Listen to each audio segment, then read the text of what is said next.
Hey, Yusef-Andre coming at you. So, I want to talk a little bit about your startup. What have you done to put yourself in a position to launch your business? What have you done? What have you done yesterday that you didn't do today? Huh? Let's talk a little bit. How y'all feeling? Hmm? Yeah. We're going to talk a little bit about that. So, if you're in the state of California, it's going to be a little different. I'm here in the state of California where the state of California really caters to the employee and not the employer. So that could be a problem sometimes for up and coming entrepreneurs, someone that's a startup that's trying to launch their business. If you don't know a lot of the labor laws here in the state of California, you can find yourself stressed out. And I don't want you to get stressed out. So we're going to talk a little bit about some of the ways that you can avoid that. And, it's not an easy task at all. But you have to stay relentless. As an entrepreneur, you have to continue your path, your course, so that you can get where you want to be. Can't get where you want to be just sitting around waiting for something to happen. You have to make it happen. It's up to you to make it happen. So when we talk about California labor laws, a lot of the things that's associated with that, look it up. We're not going to go into detail here, but just know that it's a lot harder if you're running a business and you have employees, etc. It's very critically important that you have somebody to help you with that process. Don't do it by yourself. Don't attempt to launch a business, small or large, without the proper people on your team that could do the necessary research in California labor law so that you can find yourself in a better situation down the road.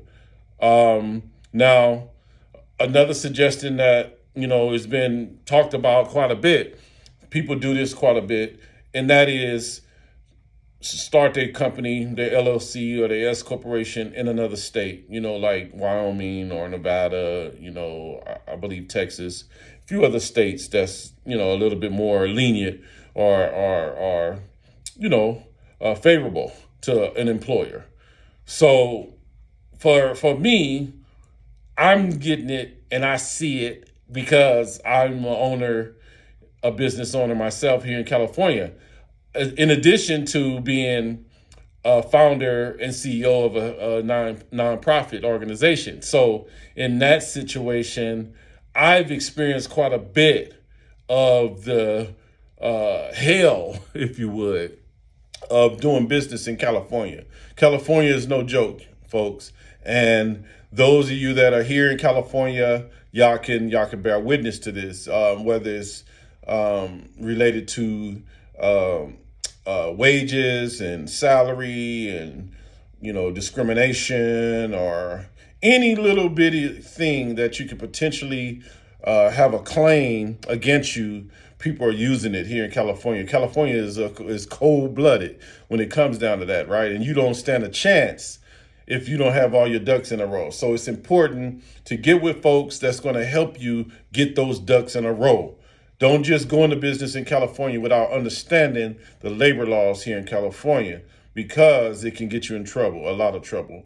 Now, for myself, being a CEO of a nonprofit, some of the things that you see, just laying someone off or terminating an employee can be, even if you follow all of the proper, the write-ups, the documentation, they still can launch a lawsuit against you here in California. It's no protection for the employer. And the reason why is because, the way California it looks at it is like this, is that every employer is greedy and is trying to get over, right? That's the mindset of California. And every employee is dumb and doesn't know anything. So we have to protect him or her, right, from abuse.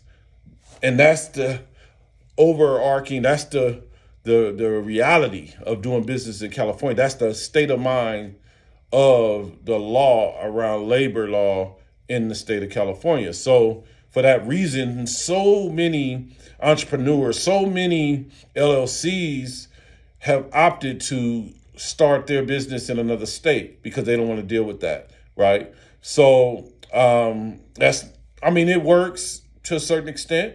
I decided to continue to do business in California.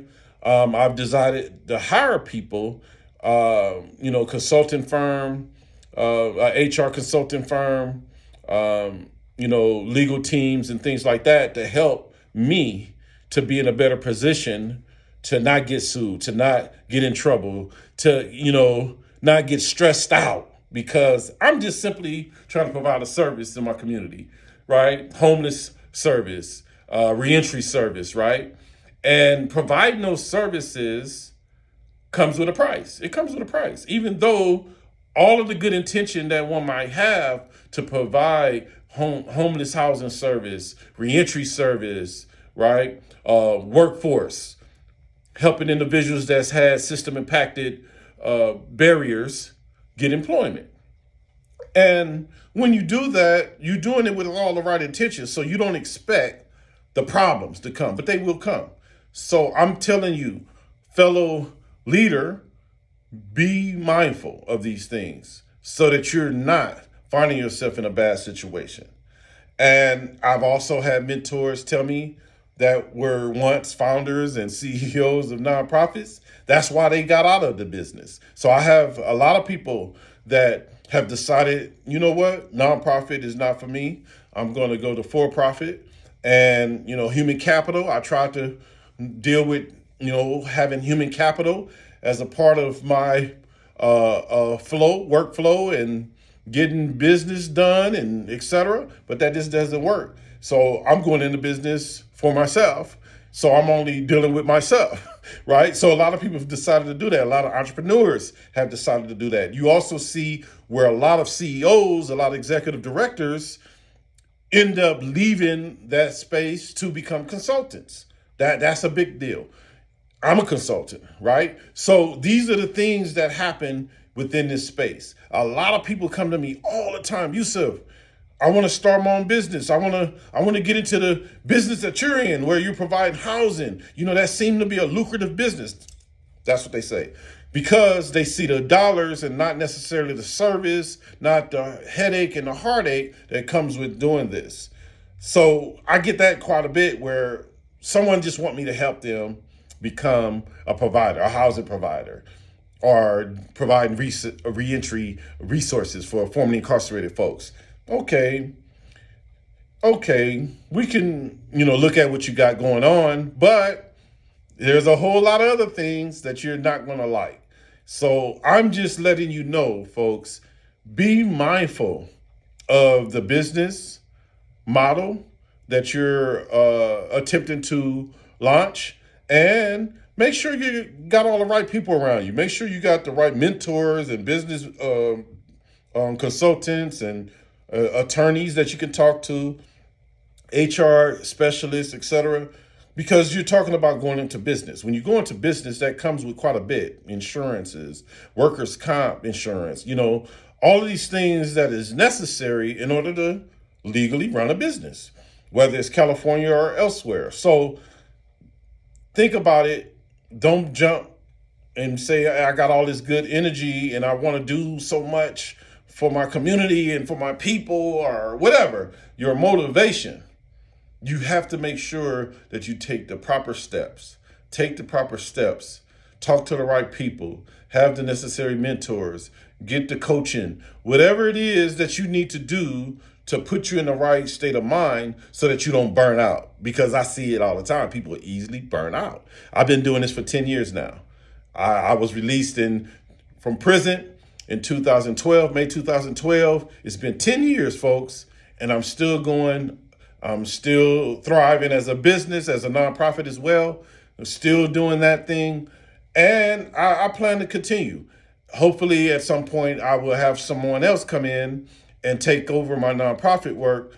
However, the business, that's what I do. And I'm here to help you. If you need me, I'm here. My name is Yusef-Andre, and you can find me online on Instagram. You can find me on Twitter and Facebook. You can also go to my website at www.andrewiley.com. That's AndreWiley.com. Check me out. So again, subscribe to my YouTube channel.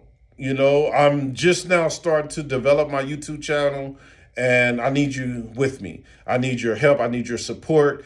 And I want you to understand that I'm here to support you. That's what I'm here for. I'm not here just talking to you. This is not my best approach, right, in the helping people, YouTube. I recommend that you reach out to me. Send me an email. Let's set up a meeting and talk more about what it is you're trying to do. The 9 to 5 may not be working for you anymore. 9 to 5, I don't discourage a person working a 9 to 5. That's understand that. A 9 to 5 may be good for you. You might need that. And, I would say maintain that while you build your business. And don't separate from that 9 to 5 until you are certain that you have a plan that's going to extend at least a year in case there's turbulence, and there will be turbulence. You're trying to launch your business and the revenues are not flowing in quite quickly enough, and you have bills to pay and you have a family to take care of. So don't do it that way. Keep your 9 to 5, build your business on the side, and then allow it to grow and get the necessary advice and mentorships and consulting that's going to allow you to land in a safe place. Okay. So that's what I'm talking about this morning. That's what I'm talking about in this year of 2022. We almost over, going into a new year, planning at 2023. Let's keep going. Just keep going and don't be discouraged. Don't allow that to happen to you. Peace. Yusef-Andre.